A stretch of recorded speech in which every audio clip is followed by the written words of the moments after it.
प्रभु तेरी वाणी जीवन की रोटी, नैनों की ज्योति अंधेरा मिटाती।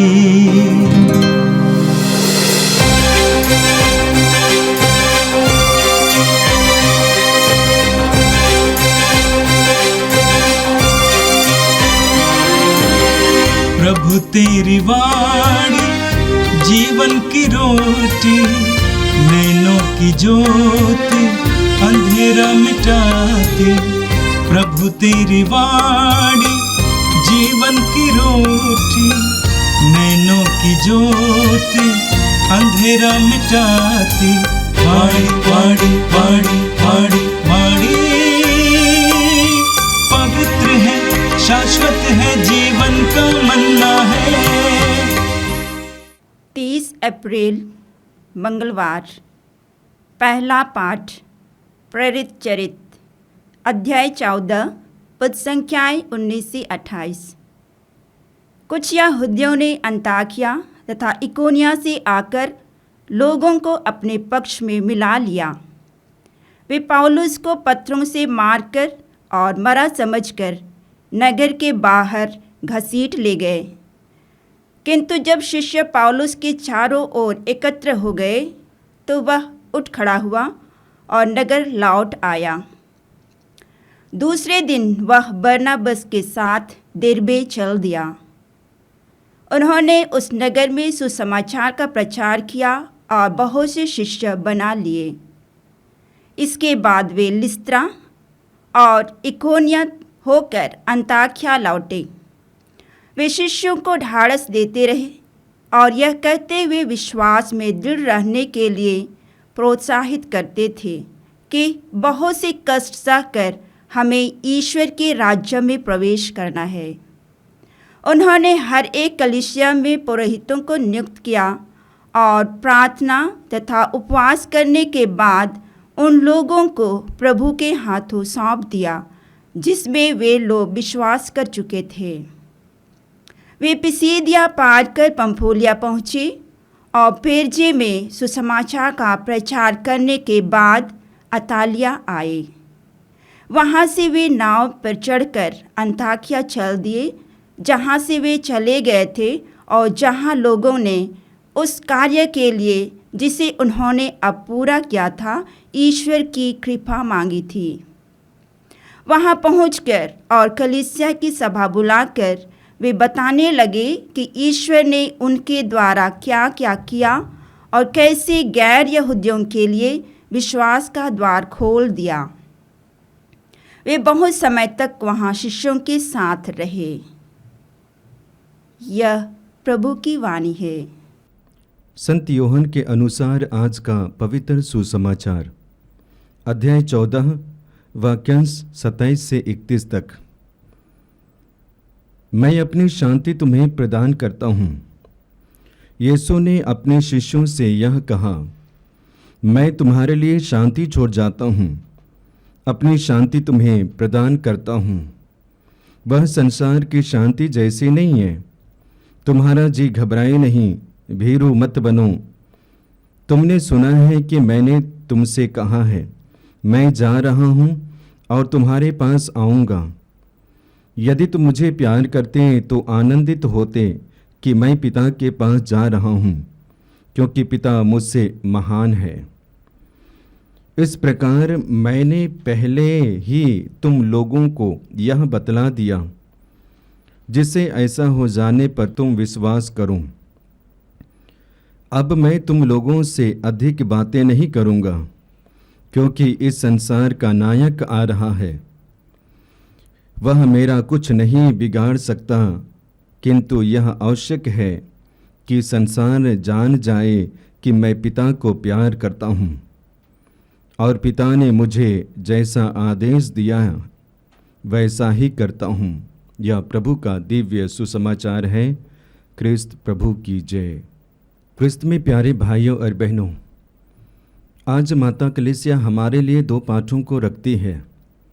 पहला पाठ हम प्रेरितों के कार्यकलाप से सुनते हैं वहाँ पर विशेष करके शिष्यों के बारे में देखते हैं और साथ ही साथ जो विश्वासी बने हैं और गैर विश्वासियों के बारे में सुनते हैं।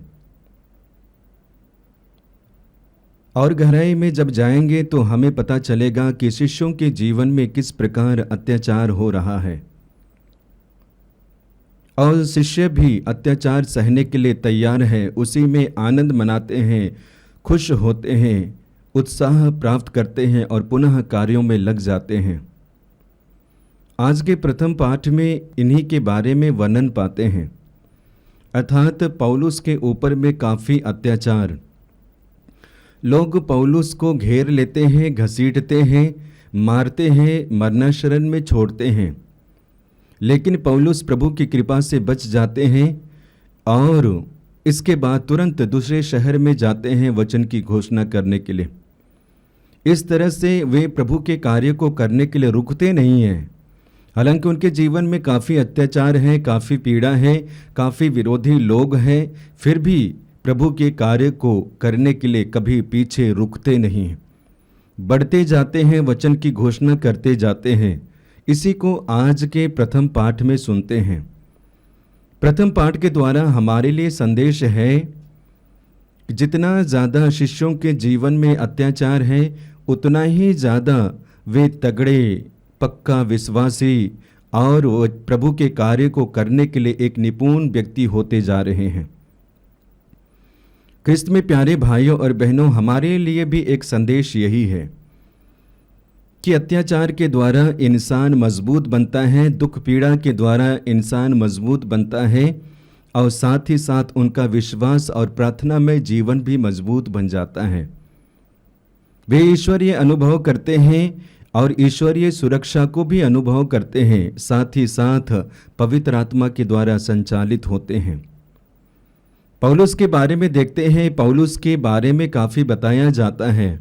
हालांकि शुरुआत में वे अत्याचार करते हैं, जिस तरह आज वे अत्याचार सह रहे हैं, जिस तरह आज वे मारे जा रहे हैं, जिस तरह उनके शरीर में पत्थर फेंके जा रहे हैं, जिस तरह इन दिनों में वे अधमरा छोड़े गए हैं, इसी तरह पहले पौलुस भी किया करते थे। जो करते थे वो आज झेल रहे हैं, आज सह रहे हैं। इतना होने के बावजूद भी वो टूटता नहीं है, बल्कि और मजबूत होते जाता है, पक्का होते जाता है, तगड़ा होते जाता है।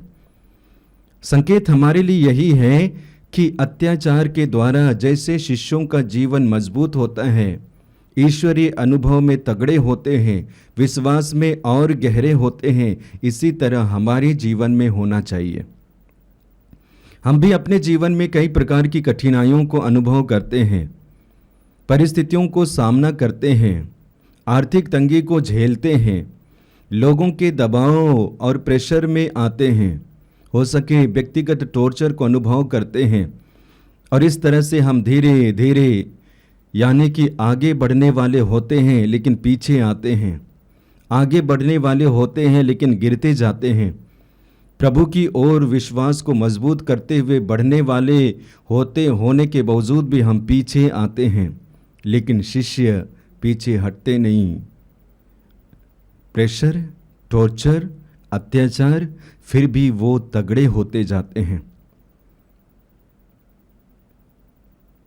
याकूब के बारे में पढ़ेंगे। याकूब अपने पत्र में बताना चाहते हैं कि आप अपने आप को धन्य समझना जब आप विपत्तियों का सामना करेंगे, क्योंकि विपत्ति के द्वारा विश्वास परखा जाता है, विश्वास के द्वारा धैर्य और धैर्य के द्वारा पूर्णता तक। इसी तरह प्रभु यीशु मसीह पहाड़ी प्रवचन में बताना चाहते हैं कि जो आज कष्ट सहते हैं, दुख झेलते हैं, वे आनंद मनाएंगे, उनका नाम स्वर्ग में लिखा हुआ है और इसलिए वे धन्य हैं। इस तरह से प्रभु हम परिस्थितियों में गुजरने वाले लोगों को धन्य कहते हैं और हमारे लिए वो आशीष और कृपाएं देते हैं। तो आज प्रथम पाठ के द्वारा संकेत कि अत्याचार के द्वारा विश्वास मजबूत होता है। इसी तरह आप भी अपने जीवन में देखना, दुख के द्वारा आपका विश्वास मजबूत होना चाहिए। आप गहरे और आपकी प्रार्थना गहरी होनी चाहिए। दूसरा बिंदु प्रथम पाठ के द्वारा वो है कि शिष्य कभी पीछे लौटते नहीं हैं, पीछे हटते नहीं हैं जब उन्होंने पवित्र आत्मा को ग्रहण किया। पवित्र आत्मा की मदद से वे निरंतर आगे बढ़ते जाते हैं और इन दिनों उनके कार्यों के विषय में हम सुन रहे हैं। आज विशेष करके पौलुस के बारे में देखते हैं। पौलुस को खींचा जाता है, पौलुस बाहर लिए जाते हैं, मारे जाते हैं, अधमरा छोड़े जाते हैं। शिष्य भी उनके पास में आते हैं। इसके बाद में पौलुस फिर से खड़े होते हैं और बाकी शिष्यों के साथ में दूसरी जगह चले जाते हैं वचन की घोषणा करने के लिए, और दूसरी के बाद में तीसरी जगह जाते हैं, तीसरी के बाद चौथी जगह पे जाते हैं और इस तरह से निरंतर वचन की घोषणा करते हैं। उनके शरीर में दर्द है, उनके शरीर में घाव है, उनके शरीर में पीड़ा है, उनके शरीर लहूलुहान है। इतना होने के बावजूद भी उनका शरीर घायल है, इतना होने के बावजूद भी वे प्रभु की वचन घोषणा करने के लिए आगे बढ़ते जाते हैं। जिस कार्य को करने के लिए वे चुने गए हैं, जिस कार्य को करने के लिए वो उन्होंने अपने आप को तैयार किया है, उस कार्य से कभी पीछे हटते नहीं हैं। क्रिस्त में प्यारे भाइयों और बहनों, हमारे लिए भी परमेश्वर और यीशु मसीह भी हमें काफ़ी कार्य करने के लिए देते हैं। हो सके विश्वास में बढ़ने के लिए और विश्वास के द्वारा साक्ष्य प्रकट करने के लिए, प्रार्थना करने के लिए, प्रार्थना के द्वारा साक्ष्य प्रकट करने के लिए, हो सके अपने राज्य को विस्तार करने के लिए। जहाँ कहीं भी हम हैं, प्रभु ये कार्य हमें सौंपते हैं। इतना ही नहीं, हमारे लिए भी पारिवारिक जिम्मेदारी दी गई है, जिसे हम परिवार को सही दिशा पे ले सकें, परिवार के सदस्य को सही दिशा पे ले सकें, परिवार को नरक नहीं बल्कि परिवार को स्वर्ग बना सके, परिवार के सदस्यों को यानी कि गलत संगति में नहीं बल्कि परिवार के सदस्यों को अच्छी संगति में ले सके। और ये जिम्मेदारी हमें और आपको दी गई है। लेकिन क्या इस कार्य को करने के लिए निरंतर आगे बढ़ते हैं? ये प्रश्न चिन्ह है। और इसलिए आज हमें शिष्यों के जीवन के ऊपर में प्रकाश डालने की आवश्यकता है। पौलुस से सीखने की आवश्यकता है। शरीर दुर्बल है, शरीर घायल है, शरीर लहूलुहान है, फिर भी वो वचन की घोषणा करने के लिए जाते हैं, पीछे हटते नहीं हैं। सुंदर उदाहरण मैं बताना चाहता हूँ नदी के बारे में। नदी जहाँ से निकलती है और उसकी यात्रा समुद्र तक होती है, वे कभी पीछे लौटती नहीं है। उनके जीवन में और उनके सामने में काफ़ी पहाड़ आते हैं, ऊंची जगह आती है, चट्टानें आती हैं और साथ ही साथ पेड़ पौधे भी आते हैं, लेकिन कभी रुकती नहीं है, पीछे आती नहीं बल्कि आगे बढ़ते जाती है।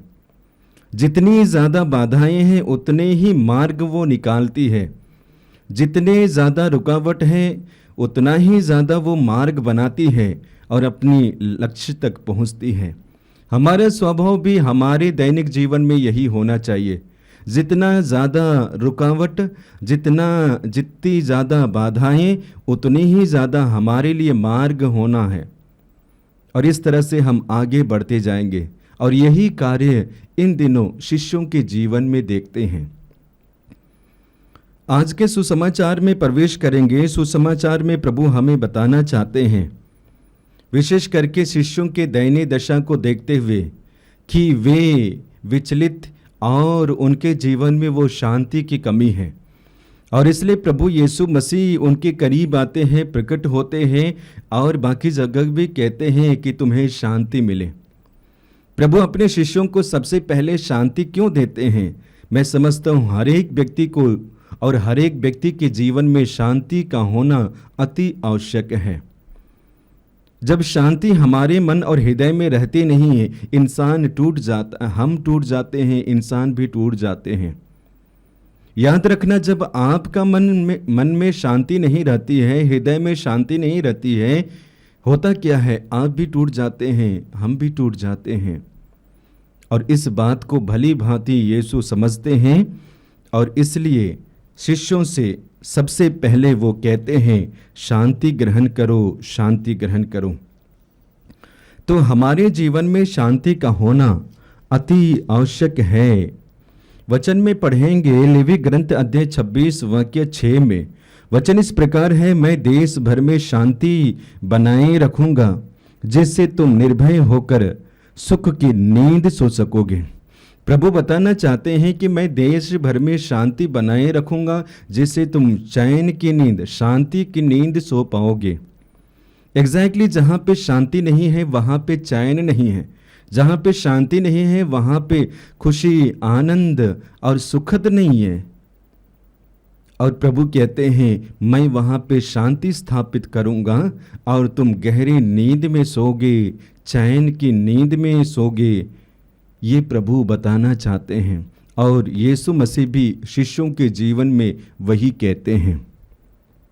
आगे वचन में पढ़ेंगे गणना ग्रंथ अध्याय 6 वाक्य 26 में। वचन इस प्रकार है, प्रभु तुम लोगों पर दया दृष्टि करें और तुम्हें शांति प्रदान करें। पुराने व्यवस्थान में भी बताया जाता है कि प्रभु तुम पर दया दृष्टि करें और तुम्हें शांति प्रदान करें। उन्हें भी शांति की आवश्यकता थी। आज भी हम देखते हैं समाज में, देश में, गांव में, घर में, व्यक्तिगत जीवन में शांति की आवश्यकता है। जिस घर में शांति नहीं है वहाँ पे झगड़ा है, मनमुटाव है, नफरत है, मेल मिलाप नहीं है, द्वेष है और इस तरह से सब कुछ नेगेटिव, नकारात्मक है। लेकिन शांति प्रवेश करते ही सकारात्मक में माहौल बदल जाता है। अब उसी के विषय में गणना ग्रंथ में हम पढ़ते हैं। न्यायकर्ता अध्याय 6 वाक्य 23 में पढ़ेंगे। वचन इस प्रकार है, किंतु प्रभु ने उसे आश्वासन दिया, तुम्हें शांति मिले, डरो मत, तुम नहीं मरोगे। बताया जाता है कि शांति का आश्वासन मिलते ही आगे प्रभु बताना चाहते हैं, डरो मत, तुम मरोगे नहीं, डरो मत, चिंता मत करो, घबराओ मत, क्योंकि शांति तुम्हें प्राप्त होगी। तो एक तरह से संकेत हमारे लिए यही है कि शांति जहाँ जहाँ पे प्रवेश करती है, जीने की उम्मीद बढ़ जाती है, लंबी आयु की ओर प्रस्थान करते हैं, सुखद आयु की ओर प्रस्थान करते हैं। ख्रिस्त में प्यारे भाइयों और बहनों, हमारे व्यक्तिगत जीवन में यही होना है। आगे वचन में पढ़ेंगे, स्तोत्र ग्रंथ अध्याय 29 वाक्य 11 में पढ़ेंगे। वचन इस प्रकार है, प्रभु अपनी प्रजा को बल प्रदान करेगा, प्रभु अपनी प्रजा को शांति का आशीर्वाद देगा। बल भी देगा और शांति का आशीर्वाद भी देगा। इस तरह से बाइबल में काफ़ी वचन देखते हैं जहाँ पे शांति के बारे में काफ़ी जोर दिया जाता है। आज हमारे व्यक्तिगत जीवन में शांति को बनाए रखना अनिवार्य है, अन्यथा परिवार में विनाश को देखेंगे, व्यक्तिगत जीवन में विनाश को देखेंगे। आगे स्तोत्र ग्रंथ अध्याय 103 वाक्य 5 में पढ़ते हैं, वह जीवन भर तुझे सुख शांति प्रदान करता और तुझे गरूर की तरह चिरंजीवी बनाता है। हमारे जीवन में हमेशा प्रभु शांति भरता है और इस तरह से हमें लंबी आयु जीने वाला व्यक्ति बनाता है। तो इस तरह से एक व्यक्ति को अच्छा जीवन जीने के लिए शांति की आवश्यकता है। अब यही चीज़ शिष्यों के जीवन में देखते हैं कि वे भी शांति के बगैर उनका जीवन काफ़ी उथल पुथल और विचलित रहा और इसलिए दर्शन देते ही यीशु कहते हैं शांति ग्रहण करो। तो आज हमें भी शांति के लिए, देश की शांति के लिए, समाज की शांति के लिए प्रार्थना करनी है और इस तरह से सर्वत्र शांति विराजे और हम बड़ी खुशी, आनंद और सुखद के साथ जीवन बिता पाएंगे। इसी तरह चौथा संदेश आज के सुसमाचार के द्वारा देखेंगे। प्रभु यीशु बताना चाहते हैं कि मैं पिता के पास में जा रहा हूँ, मैं पिता के पास में जा रहा हूँ और इस तरह से उनको संदेश देते हैं। यूहन्ना के सुसमाचार अध्याय 14 वाक्य 2 में पढ़ेंगे। प्रभु यीशु मसीह अपने शिष्यों को बताना चाहते हैं कि मैं पिता के पास में जा रहा हूँ, मेरे पिता के पास में काफ़ी भवन है, मैं वहाँ पे जाऊँगा, तुम्हारे लिए जगह प्रबंध करूँगा, इसके बाद मैं तुम्हारे पास में आऊँगा, मैं तुम्हें अपने साथ में लेकर वहीं पे चला जाऊँगा, जहाँ पे मैं हूँगा वहाँ पे तुम भी होंगे। प्रभु यीशु मसीह हमारे लिए मार्ग तैयार करते हैं, जगह प्रबंध करते हैं ताकि हम उस सुखद जगह पे प्रवेश कर पाए। और इसी तरह का संदेश आज प्रभु यीशु मसीह अपने शिष्यों को देते हैं कि मैं अपने पिता के पास में जा रहा हूँ। जब प्रभु यीशु मसीह अपने पिता के पास में जा रहा है तो प्रभु में विश्वास करने वाले भी वहाँ पे पहुँचेंगे। प्रभु यीशु मसीह जहाँ पे होंगे वहाँ पे प्रभु यीशु मसीह पर विश्वास करने वाले सभी विश्वासी होंगे, जो सच्चे हृदय से विश्वास करते हैं, जो सच्चे हृदय से प्रभु की शिक्षा को अपने जीवन में अमल करते हैं। तो प्रभु हमारे लिए मार्ग तैयार करते हैं, राह बनाते हैं, जगह प्रबंध करते हैं, और इसलिए हमें प्रभु के कार्यों पर विश्वास करना है, वचन पर विश्वास करना है, और इस तरह से अपने जीवन को पवित्र आत्मा के अधीन में करते हुए, प्रभु पर भरोसा रखते हुए प्रत्येक दिन प्रभु की ओर निरंतर बढ़ना है। आइए इसके लिए हम विशेष रूप से प्रार्थना करते हैं। प्रभु हमें आशीष दे, कृपा दे, पिता और पुत्र और पवित्र आत्मा के नाम पर आमीन। प्रभु तेरी वाणी जीवन की रोटी, नैनों की ज्योति अंधेरा मिटाती। वाणी वाणी वाणी वाणी वाणी पवित्र है, शाश्वत है, जीवन का मन्ना है।